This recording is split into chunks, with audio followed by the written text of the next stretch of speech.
se eu tenho que contribuir durante 30 anos para a Previdência, por que eu não compro 1.000 ações por mês durante 30 anos?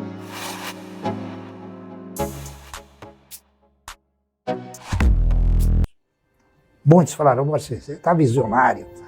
Tudo bem, mas eu vou conviver com essa minha visão, porque eu estou pensando em investir na geração de riqueza e usar a renda fixa, porque a renda fixa, na minha concepção, você usa que é para não pôr dinheiro debaixo do colchão, tá certo? Sim. Então a filosofia é essa, você tem que investir na geração de riqueza. E foi o que eu fiz.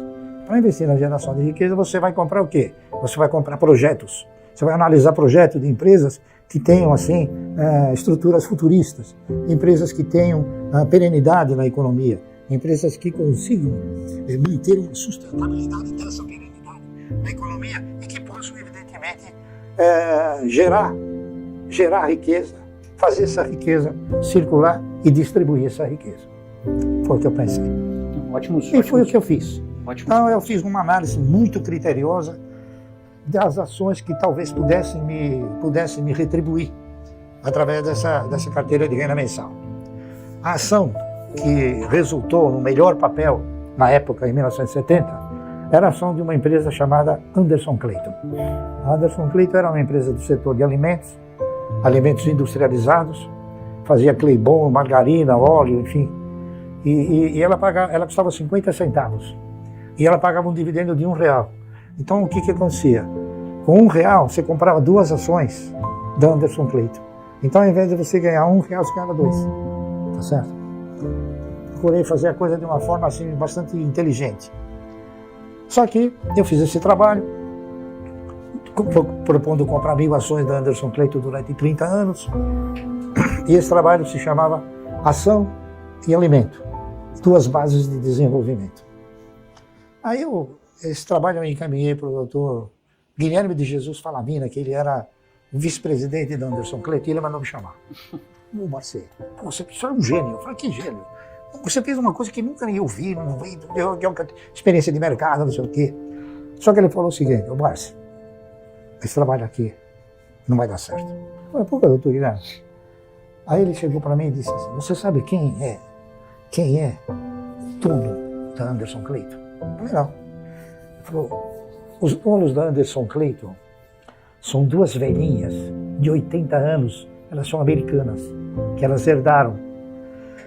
E, sinceramente, a gente não sabe até quando elas vão resistir e vender a empresa.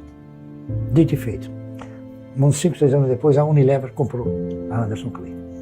Então, o que eu fiz? Não tinha outra alternativa senão buscar um novo produto para amparar essa minha tese.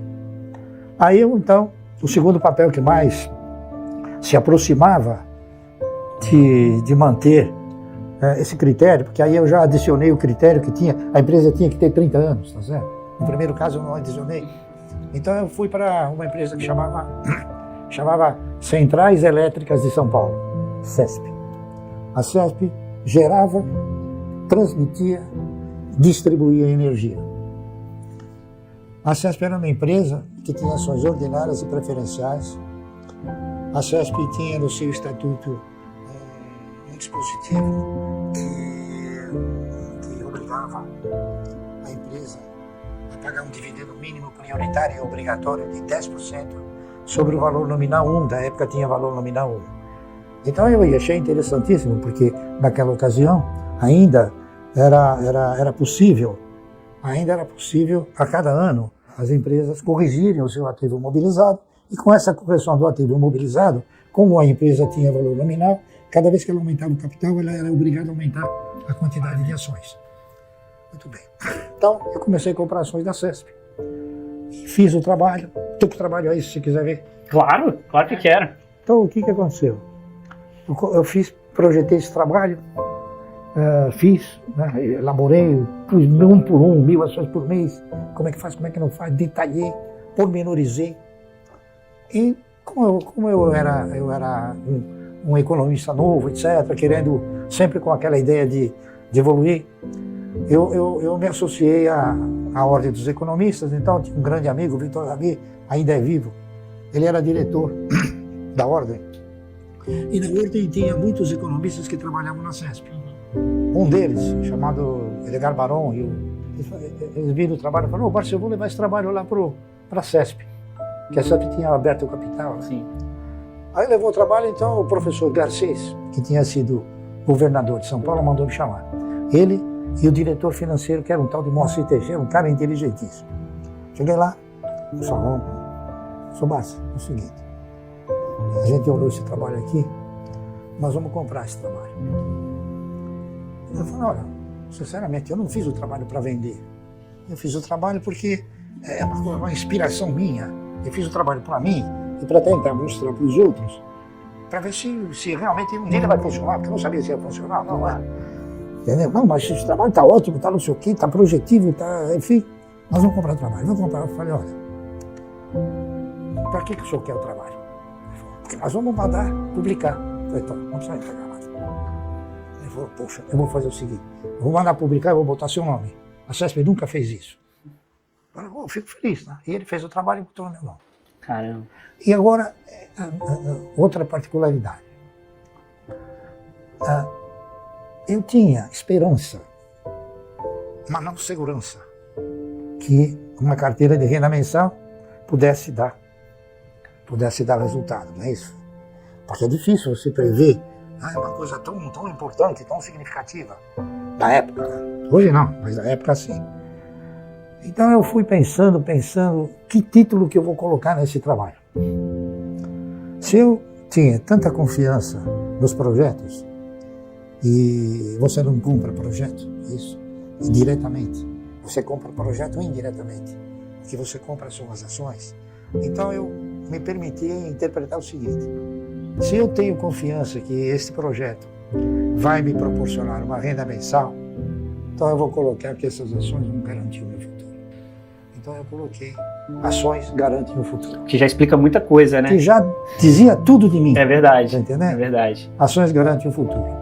E fui elogiado. Na época o presidente da Bolsa, ele me chamou e falou: pô, Barça, esse trabalho aqui é inédito, né? Gostei, muito bem, distribuiu. A CESP mandou fazer 5.000 livrinhos. Para distribuir. Distribuir para os empresários. Todo mundo gostou na época. Uhum. Mas ninguém fez. Só eu. Tá entendendo? Porque acho que eu era o único que acreditava. 8 anos depois, e aí fui comprando meia ações por mês. Foi. Até que chegou um belo dia, um dos governadores de São Paulo, o senhor Paulo Maluf, ele havia sido nomeado pelos militares governador. Ele resolveu investir em petróleo, não é isso? E tentou, de alguma maneira, criar uma empresa chamada Paulipetro.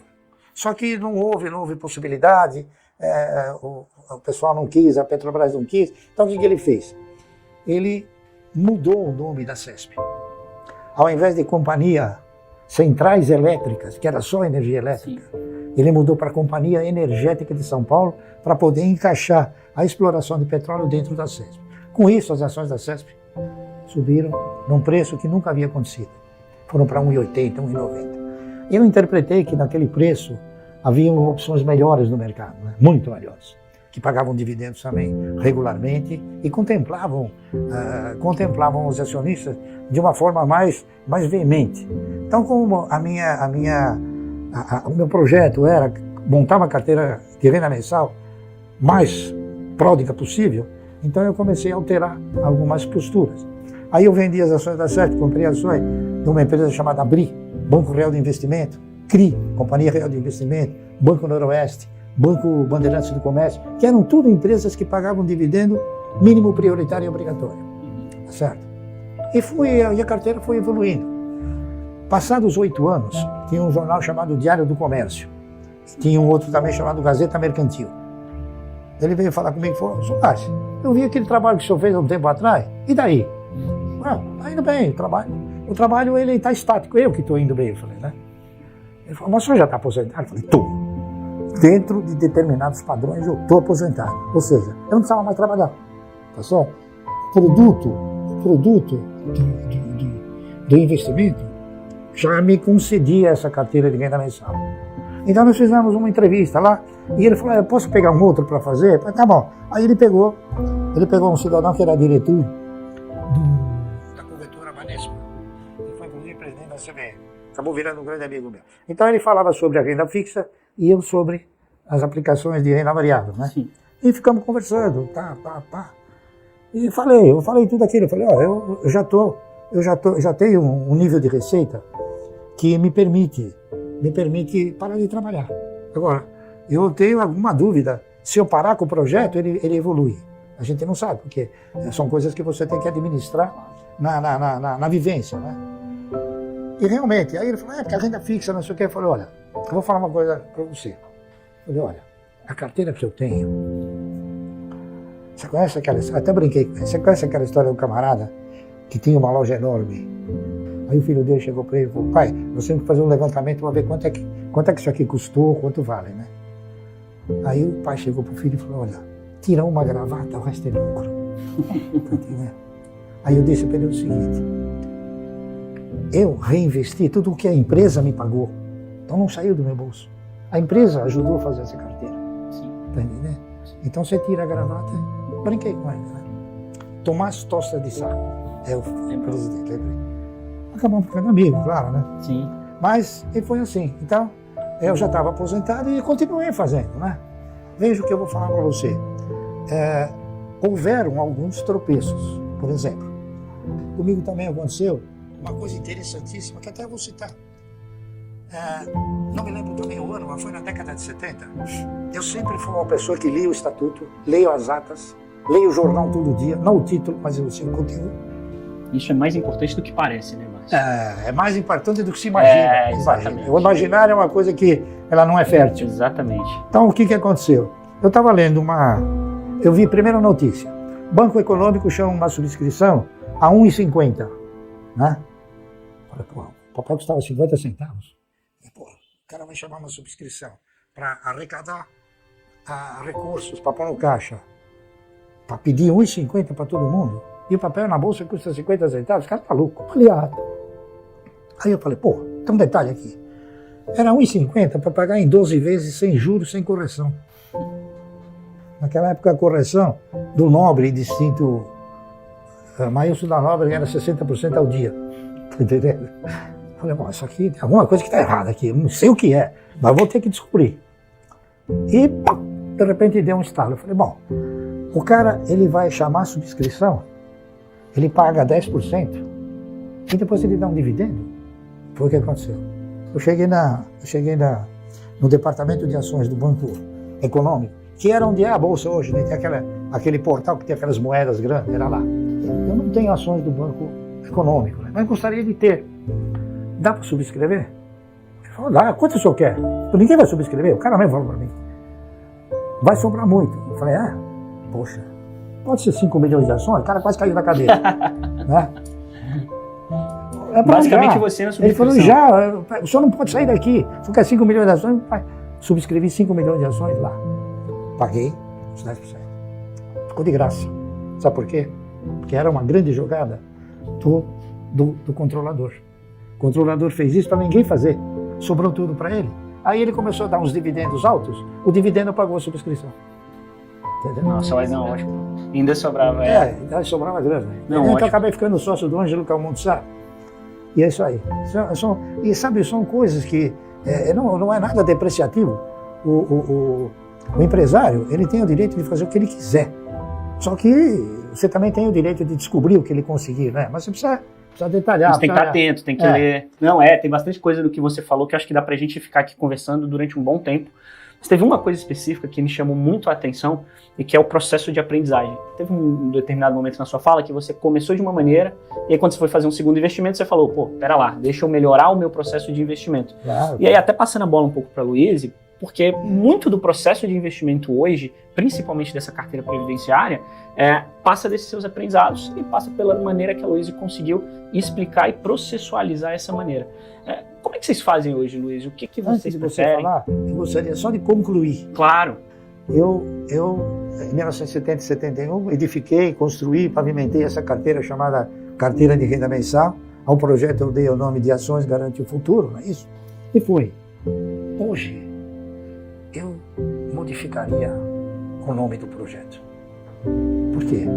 Porque hoje já não é mais esperança. Então hoje eu colocaria o nome assim: ações garantem um ótimo futuro. Poxa, excelente nome. Excelente certo? nome, Marcos. É isso aí. Concluí. Ótimo. Bom, vamos lá, né? Muitos dizem que tudo que ele construiu se deve ao fato de ele ter sido pioneiro, de ter comprado ações a centavos, né? Entretanto, as pessoas se esquecem do nível de dificuldade que se tinha em investir naquela época. Então, você tinha uma assimetria de informações muito grande, você tinha um custo operacional maior. Então, quer dizer, para você descobrir uma jogada como essa, que é lucrativa, você tinha que ter acesso ao diário oficial, ler milhares de documentos, né? Hoje, tudo a gente vive na era da informação, é tudo muito mais fácil. Então, hoje a tecnologia permitiu a democratização, né? O acesso dos investidores pessoas físicas. Acho que nesse último ciclo de queda de taxa de juros, né, houve um interesse do brasileiro que se viu obrigado a tomar um pouquinho mais de risco, sim, a diversificar os seus investimentos e olhar para a renda variável de uma outra maneira, né? E eu acho que isso tem muito a ver também com essa nova onda de influenciadores, de educadores digitais, né? A internet é um grande palco, obviamente que algumas pessoas se aproveitam disso e acabam desvirtuando, mas claro, acho que tem muitas pessoas fazendo um trabalho bem legal, acho que principalmente de conscientização, né? Investir é uma tarefa que é uma jornada, né? Não é uma corrida de 100 metros, é uma maratona, né? E obviamente que para você descobrir o seu perfil de investidor, isso demanda tempo, isso demanda o que a gente chama de PDP, prioridade, disciplina e paciência, né? Então um dos nossos desafios foi justamente pegar esse estudo da década de 70 e traduzir para uma linguagem mais atual, mais jovial, né? E que pudesse ter uma escala muito maior, né? Então a internet obviamente permite esse tipo de projeto, né? E foi o que a gente fez. Eu acho que é conscientizar o cidadão brasileiro de que ele não precisa abandonar a renda fixa, né? Ele tem que usar a renda fixa para tentar manter o seu poder de compra ali no curto prazo, manter uma reserva de emergência e uma reserva de oportunidade para manter aportes constantes, contribuir para a sua própria previdência, só que nas empresas, né? Então veja só, essa questão da fragilidade da nossa previdência social é uma questão que ele se preocupa desde a década de 70, é um assunto tão atual ainda, né? Então, a gente já rodou algumas simulações. Se você fizer uma contribuição pelo teto, que hoje é de R$ 877, ao final de 35 anos, que é o tempo mínimo de contribuição, você vai ter um total de 0 patrimônio lá na frente, né? Recursos esses administrados pelo Estado, que a gente sabe que é extremamente ineficiente como gestor, né? Distribuidor de recursos. E você vai estar sujeito a um teto ali, corrigido, né? Obviamente, mas que daqui a 35 anos o teto seria mais ou menos de R$40 mil ao mês, né? Levando uma correção de 5% ao ano de INPC, do teto hoje de R$ 7.500. Essa mesma simulação, esse mesmo aporte mensal de R$ 877, num investimento, sendo bem conservadora, considerando uma taxa de 10% ao ano de rentabilidade, somando dividendos, tudo aquilo que você, né, porque em determinado momento, aquilo que você coloca no bolso, a empresa te entrega igual, né? Tem uma zona de arrebentação em que a própria empresa, os próprios dividendos da sua carteira já tem uma robustez tal que você não precisa mais tirar do seu bolso. Então, essa mesma projeção de 35 anos no investimento previdenciário em bolsa, uma carteira de renda mensal, como ele fala, geraria um patrimônio de aproximadamente 14 milhões de reais e uma renda equivalente mensal a 110 mil reais. Quer dizer, muito superior, né? E 35 anos passam voando, né? Passam voando. Olha só, desde a tese, desde a pesquisa, foi 1970. A gente já tem 53 anos desde então. E o mais interessante disso tudo é que continua super atual. A gente está falando de uma pesquisa da década de 70. A Luiz não mudou. A Luiz citou vários fatores em que o mundo está completamente diferente. A gente tem uma simetria de informação menor, a gente tem a pessoa física podendo acessar a Bolsa de Valores de maneira mais simples, mas continua válido, né, Márcio? O que mudou foram os valores. A grande realidade é essa. Na ocasião, nós detínhamos, não é isso? Recursos provenientes dos dividendos, recursos menores, é claro, porque a posição era menor. Então, existe também uma coisa, existe um aprendizado do mercado. Nós concentramos o nosso direcionamento, a nossa filosofia, a busca por novas oportunidades e por novos valores, sempre no mercado. E o mercado nos ensina coisas incríveis que a maioria não quer escutar e não quer. Por exemplo, a Klabin me ensinou uma coisa que eu falo para todos e que as pessoas não conseguem avaliar essa simetria. A Klabin me ensinou que dividendo você ganha por quantidade possuída, não por valor aplicado. Sabia disso? Sim. O mercado não sabe disso. O mercado fala, dividendo, mas o que é valor aplicado? Entendeu? O que é quantidade possuída? Não é isso? Então o mercado me ensinou isso. Me ensinou, eu apliquei no projeto. Eu aplico no projeto. Então a Klabin ela paga um dividendo assim. E eu recebo isso de dividendo. Por quê? porque eu tenho visto de ações. Então ela me ensinou. E a gente tem que fazer isso. A função de uma instituição brasileira que se preze com vocês é justamente isso. É tentar mostrar para o indivíduo algo que vai lhe causar benefício, não malefício. E esse é o meu legado. Esse é o legado que eu quero deixar. Esse é o projeto que eu quero desenvolver. Eu gostaria que nós fôssemos uma instituição que ensinasse a todos como conseguir um conforto financeiro. Tá certo? Exato. Para ser um vitorioso é preciso você se dedicar, é preciso você analisar estratégias, é preciso você seguir parâmetros, ser disciplinado e ter paciência.